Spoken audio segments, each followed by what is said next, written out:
The Valley of Ashes. As dawn broke on April 22, 2025, the Himalayan peace of Pahalgam shattered into terror. Tourist buses rolled into the mist and into the crossfire. Within minutes, wild gunfire and screaming filled the valley. India's Foreign Secretary, Vikram Misri, later revealed the horror. The attackers murdered 26 people, the most civilian dead since Mumbai 2008. Victims fell to headshots from close range, in front of their families, she said, a cruelty meant to terrorize. In the aftermath, fathers and mothers wailed over coffins, and surviving children clung to broken hands, the echo of gunshots etched in their eyes. The word went out. This was more than an attack. It was an act of war in a peaceful valley. In New Delhi, the shock turned to fury. The very next week, India launched its boldest strike in years across the line of control. Jets roared into Pakistan-administered Kashmir, dropping laser-guided bombs on what India called terrorist infrastructure. Officials boasted precision. Defense Minister Rajnath Singh declared the targets were destroyed with exactness according to a well-planned strategy, ensuring no civilian population was affected. Foreign Secretary Misri echoed a calm but fierce resolve, calling India's response measured, non-escalatory, proportionate, and responsible. On television, footage showed missiles streaking through the night sky. Families back home held hands and prayed.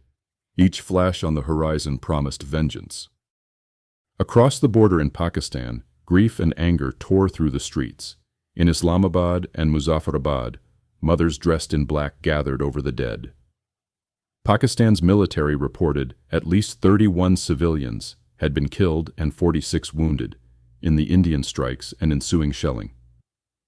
Prime Minister Shehbaz Sharif went on television, voice trembling with rage. For the blatant mistake that India made last night, it will now have to pay the price, he warned.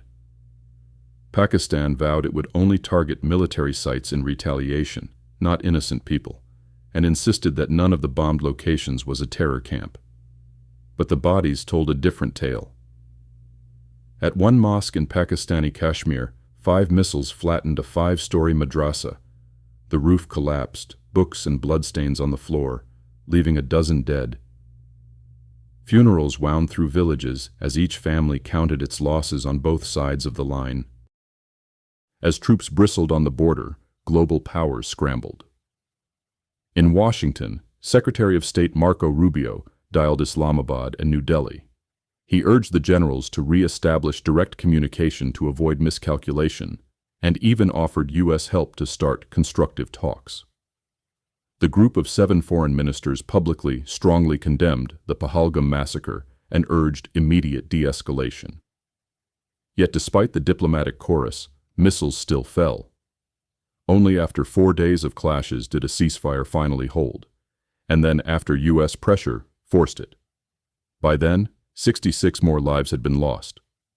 President Donald Trump even took to social media, proclaiming that thanks to U.S. mediation, India and Pakistan had agreed to a full and immediate ceasefire using common sense and great intelligence. On the ruined streets of Kashmir and Punjab, however, little felt intelligent or sensible. Beneath these headlines lay older secrets.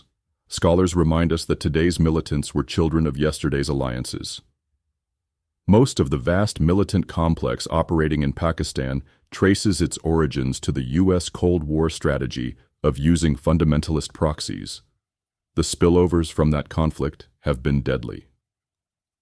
From secret camps in the 1980s Afghanistan war to training jihadists who later drifted into Kashmir, ghosts of history were everywhere. Even now, American choices stealthily stoked both fires. India quietly bought U.S. Predator drones to patrol Kashmir skies, while Congress fumed that Washington still funds Pakistan's F-16 fighter jets for counter-terrorism. A $397 million subsidy that Indians call a betrayal. Arms sold by Uncle Sam sat in hangars on both sides, raising tensions if not peace. In polite halls, the U.S. spoke of fighting terror.